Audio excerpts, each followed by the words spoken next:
نبی کی ہوئی ہے تو اوپن ہارٹ سرجری ہو سکتی ہے، میرے نبی نے سوچ دی، وہ تو ہم زوال کا شکار ہوئے تو اور لوگ ہم سے لے گئے، ورنہ اوپن ہارٹ سرجری کا پہلا تصور میرے نبی کے سے شروع کیا گیا ہے کہ جب آپ کو معراج پہ لے جانے لگے، ام ہانی کے گھر سے آپ کو جبریل نے لیا اور حتیم میں آئے۔ حتیم وہ چھوٹی وال دیوار ہے جو بیت اللہ کے ساتھ، اس میں ایک خالی جگہ، یہ بیت اللہ کا اندر ہے۔ جب ہمارے نبی 35 سال کے تھے تو قریش نے سوچا کہ بیت اللہ بنائیں، وہ سیدھا ہو گئے تو وہ مستطیل تھا، لمبا زیادہ چوڑا تھوڑا، ابراہیمی بنیادیں، یہ طے کیا کہ حلال کمائی سے بنانا ہے، حرام سے نہیں۔ اچھا وہ پیسے اتنے بنے کہ یہ چوکور بنا اور اگلا حصہ رہ گیا، تو کہنے لگے بس بھائی جتنا ہے اتنا ہی بناؤ، تو وہ چوکور بنا کر اوپر چھت ڈالی اور یہ حصہ چھوڑ دیا کہ جب پیسے ہوں گے تو ہم یہ بیچ میں شامل کر لیں گے۔ یہ اللہ کی حکمت تھی، نہ پیسے ہوئے نہ وہ شامل ہوا، تاکہ غریب لوگ بھی اگر بیت اللہ کے اندر نماز پڑھنا چاہیں تو وہ جگہ ہے جہاں اگر آپ اندر ہیں، ہم تو بیت اللہ کی طرف منہ کر کے نماز پڑھتے ہیں نا، لیکن اگر آپ بیت اللہ کی طرف پشت کر کے حتیم کی طرف منہ کر کے نماز پڑھیں تو بھی آپ کی نماز ہو گئی ہے، چونکہ آپ بیت اللہ کے اندر ہیں۔ میں 2 دفعہ بیت اللہ کے اندر گیا، نماز پڑھی، لیکن وہ تو بڑے سفارشوں سے اور بڑے تعلقات سے، اور وہاں تو جو آدمی چلا جائے وہ بیت اللہ کے اندر ہے، تو آپ کو حتیم میں لے جایا گیا۔ اب آپ کو بے ہوش نہیں کرنا، یوں جبریل نے ہاتھ مارا، سارا سینہ کھل گیا، آپ دیکھ رہے ہیں، اور اس نے دل کو باہر نکالا تو دل سارے جسم سے جدا ہو گیا۔ اور اس کے میرا بھائی ہارٹ اسپیشلسٹ ہے تو میں اسے سنتا رہتا ہوں، باتیں گھر میں ہوتی رہتی ہیں۔ اچھا نکالا، پھر اس کو زمزم کا پانی ایک ٹپ میں تھا، اس میں دھویا، اس کو دھویا، دھوتے رہے، اور آپ دیکھ رہے ہیں۔ اس کے بعد ایک آسمان سے لائے تھے، وہ پورا نور کا ایک بھرا ہوا برتن تھا، پھر وہ سارا نور آپ کے دل میں انٹر کیا، پھر اس کو بند کر کے پھر لگایا، ساتھ ہی دل سر ہر رگ سے جڑا، پھر سینے کو ملایا ہاتھوں سے، پھر یوں ہاتھ پھیرا، تو اب جن کی ہارٹ سرجری ہوتی ہے، اب دیکھیں یہاں کتنے بڑے بڑے ٹانکے لگے ہوتے ہیں، لیکن آپ کے سینہ مبارک پر کوئی داغ نہیں۔ یہ پہلی اوپن ہارٹ سرجری میرے نبی نے معراج کے واقعے میں امت کو دیا ہے اشارہ، تو ہم نکھٹو نکلے تو اور لوگ ہم سے یہ سب کچھ لے گئے۔ سب سے پہلی ہارٹ سرجری 4 سال کی عمر میں ہوئی، جب آپ حضرت حلیمہ کے پاس تھے اور آپ بکریاں چرانے جایا کرتے تھے، تو آپ کے بھائی رضائی بھائی وہ دوڑے آئے کہ میرے بھائی کو 2 بندوں نے قتل کر دیا۔ تو حلیمہ بھاگی ہوئی آئیں، تو آپ دیکھا آپ پریشان بیٹھے تھے،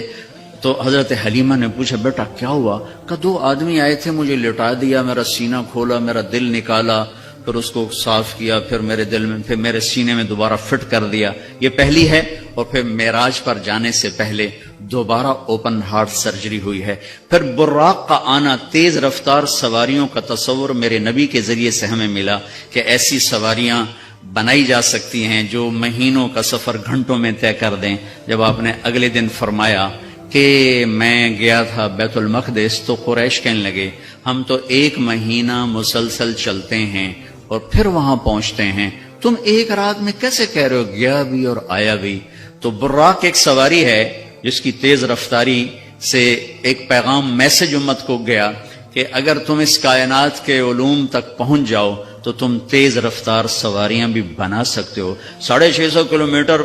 فی گھنٹہ کی رفتار سے جاپان نے ٹرین بنا لی۔ آپ کو ام ہانی کے گھر سے اٹھایا گیا، حضرت علی کی بہن، ان کے گھر میں آپ تشریف فرما تھے، اور سیدھا بھی اللہ لے جا سکتے تھے، سیدھا بھی لے جاتے، لیکن مکہ سے بیت المقدس لے جانے میں یہ اعلان تھا کہ اب بیت المقدس بھی مکہ کے تابع ہو گیا ہے، اب یہاں کا قبلہ بھی بیت اللہ ہو گیا ہے، یہاں جتنے نبی آئے وہ سب آپ کے تابع ہو گئے، لہٰذا وہاں پہلے سارے انبیاء موجود ہیں اور سب انتظار میں ہیں، اور آپ پہلی صف میں کھڑے ہوتے ہیں تو سب ایک دوسرے کو دیکھ رہے ہیں کہ اب امامت کون کرائے گا، تو جبریل آپ کا ہاتھ پکڑ کے آپ کو مصلی پر کھڑا فرماتے ہیں، آپ 2 رکعت نماز ادا کر فرماتے ہیں اور آپ کے پیچھے 1.25 لاکھ نبی نماز پڑھ کر یہ اعلان کرتے ہیں کہ ہماری نبوت آپ کے قدموں پہ قربان ہو گئی، اب ہمارے لیے بھی آپ ہی نبی ہیں، ہمارے لیے بھی آپ ہی نبی ہیں۔ عیسیٰ سے لے کر آدم تک تمام انبیاء کو وہاں کھڑا کیا گیا۔ تو آپ کا سینہ مبارک چاک کیا، اسی کرتے آپ تہمت پہنتے تھے، شلوار زندگی میں ایک دفعہ پہنی اور اسے پسند فرمایا، لیکن عام آپ کا لباس تہمت تھا، کوئی خلائی لباس کی ضرورت نہیں پڑی آپ کو، وہاں سے اٹھایا۔ راستے میں واقعات ہیں، ایک جگہ آپ کو اتارا، کہا یہاں نماز پڑھیں 2 نفل، کہ یہ کون سی جگہ ہے؟ کہ یہاں آپ ہجرت کر کے تشریف لائیں گے، مدینے میں اتار کے 2 نفل پڑھائے گا۔ پھر چلایا گیا کہ یہاں 2 نفل پڑھیں، کہ یہ کون سی جگہ ہے؟ کہ یہاں آپ کے دادا ابراہیم کی جائے پیدائش ہے۔ پھر چلایا گیا تو آپ جب مصر کی طرف سے بیت المقدس کی طرف آ رہے تھے تو آپ کو خوشبو آئی، خوشبو جنت کی۔ آپ نے کہا یہ کیا ہے؟ تو کہا یا رسول اللہ، فرعون کی ایک باندی تھی، باندی وہ ہو گئی تھی، موسیٰ علیہ السلام پر ایمان لائی، اس کی 2 بیٹیاں تھیں، ایک دودھ پینے والی، ایک ساتھ چلنے والی۔ جب فرعون کو پتا چلا تو اس نے ایک کڑاہ میں تیل ڈالا، میں واقعہ پورا سنا رہا ہوں، انہوں نے صرف اشارہ کیا تھا، نیچے آگ جلائی، جب وہ تیل کھولنے لگا تو اس نے اس باندی کو اور اس کی 2 بچیوں کو پکڑوا لیا، کہنے لگا مجھے رب مانو گی تو زندگی مبارک، اولاد مبارک، موسیٰ کے رب کو مانو گی تو پہلے تیری بیٹیاں تیرے سامنے جلاؤں گا، پھر تجھے جلاؤں گا۔ یہ مائیں بیٹھی ہیں، انہیں زیادہ پتا ہے کہ اولاد کی محبت کیا ہوتی ہے، اور اللہ نے اپنی محبت کو ماں سے تشبیہ دی ہے، باپ سے تشبیہ نہیں دی، اور اس کے سامنے 2 بچیاں جلنے کے لیے حکم ہو چکا ہے، اور اس کا ایک بول اپنی بچیوں کو بچا سکتا ہے، اور یہ گھر میں جا کے کہہ سکتی ہے اللہ معافی دے دے، میں نے کلمہ کفر کہا ہے، میں اندر سے کافر نہیں، تو جائز۔ لیکن ایک شاعری زبان پہ آ گئی ہے، ہماری اپنی زبان کی ہے، پتہ نہیں توڑے پلے پوے نہ پوے، تجھے سن لوے آجے۔ عاشق ہوں میں عشق کما میں دل رکھیں وانگ پہاڑاں ہو، سہ سہ بدیاں ہزار علامیں کر جانے باغ بہاراں ہو، منصور جے چک سولی دتے جڑے واقف کل اسراراں ہو، سجدیوں سر چائی نہ باہو توڑے کافر کہن ہزاراں ہو، عاشق سوئی حقیقی جڑا قتل معشوق دے مننے، سر نو جوڑے تے مکھ نہ موڑے بھویں 100 تلواراں کھنے، سچا عشق حسین علی دا باہو سر دتے تے راز نہ بھنے۔ تو اس باندی نے کہا فرعون 2 ہیں، 100 ہوتی تو یہاں جلا دیتی اللہ کے نام پر۔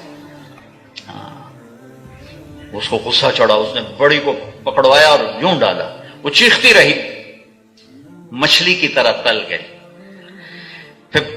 چھوٹی کو کھینچا اور اس کے سامنے یوں ڈال دیا، اس کی تو آہ بھی نہ نکلی۔ جب اس کو کھینچا تو نے کہا میری ایک خواہش کیا؟ کہ جب میں بھی جل جاؤں تو ماں بیٹیوں کو جدا نہ کرنا، ہماری ہڈیاں کٹھی دفن کرنا کہیں۔ فرعون نے کہا ہاں ہو جائے گا۔ کود گئی وہ بھی، ان کی ہڈیاں نکال کے ایک جگہ دبا دی گئیں۔ یہ واقعہ ہے۔ اب میرے نبی وہاں سے گزرتے ہیں، مصر قریب ہوتا ہے، آپ کو جنت کی خوشبو آتی ہے، تو آپ فرماتے ہیں یہ خوشبو کہاں سے ہے؟ تو جبریل کہتے ہیں یا رسول اللہ، جہاں فرعون کی باندی اور اس کی بیٹیوں کی ہڈیاں دفن ہیں، جس دن یہ دفن ہوئی تھیں اس دن سے آج تک اور قیامت تک یہ خوشبو اسی طرح اٹھتی رہے گی، کائنات مہکتی رہے گی۔ آگے میری بات ہے اور یہ پیغام جاتا رہے گا کہ یہ بھی زندگی کا ایک انداز ہے، اور یوں بھی زندگی گزاری جاتی ہے۔ جو کسی مقصد کے لیے جیتے ہیں اور مقصد پر مرتے ہیں وہ حسین بن جاتے ہیں، اور جو صرف پیسے پر جیتے ہیں اور پیسے پر مرتے ہیں وہ یزید بن جاتے ہیں۔ میری تاریخ گواہ ہے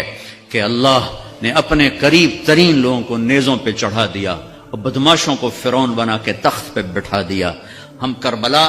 محرم آتا ہے تو ہم سب حسین کے لیے روتے ہیں، محرم جاتا ہے تو سب یزیدی لبادے میں ہوتے ہیں۔ یہ کون سی تعذیب ہے، یہ کون سا کمال ہے، یہ کون سا ایمان ہے۔ پھر آپ کو بیت المقدس اتارا گیا، براق باندھ دیا گیا، دنیا دارالاسباب ہے، نبی کو اسباب دیے گئے، سواری پر لایا گیا، سواری پر۔ جب آگے جانا ہے تو اوپر والا جہان اسباب کا جہان نہیں ہے، وہ قدرت کا جہان ہے، تو براق وہاں باندھ دیا گیا اور اگلا سفر اب براق کے بغیر نہیں، 2 نفل پڑھائے گئے۔ اچھا ایک اور عجیب واقعہ یاد آ گیا، اس رات بیت المقدس کا دروازہ بند کرنے کی پوری کوشش کی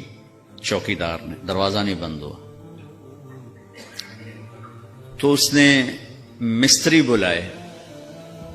کہ یہ دروازہ نہیں بند ہو رہا، اور اپنے بڑے پادری کو بلایا کہ حضرت یہ دروازہ نہیں بند ہو رہا۔ تو مستریوں نے کہا کہ وہ ڈاٹ ہوتی تھی نا، ڈاٹ، تو وہ تھوڑی سی نیچے آ گئی ہے، وہ اس نے پریشر اوپر ڈال دیا تو دروازہ بند نہیں ہوگا، صبح ٹھیک کر دوں گا۔ وہ جو بڑے پادری تھے نا، انہوں نے کہا بیٹا یہ ڈاٹ کا چکر نہیں، آج آخری نبی کی آمد ہے یہاں، یہ اس وجہ سے ان کے اکرام میں یہ دروازہ کھلا ہوا ہے، صبح خود ہی ٹھیک ہو جائے گا۔ یہ پادری بعد میں ایمان لے آئے تھے جب اللہ کے نبی نے دعوت نامہ بھیجا تھا، پھر ان کو عیسائیوں نے قتل بھی کر دیا تھا۔ وہاں آپ نے 2 نفل پڑھے۔ اب آپ نے اوپر جانا ہے تو مکہ سے بیت المقدس تک آپ بشریت میں ہیں، اور پھر یہاں سے اوپر جاتے ہیں تو سبحان الذی اسری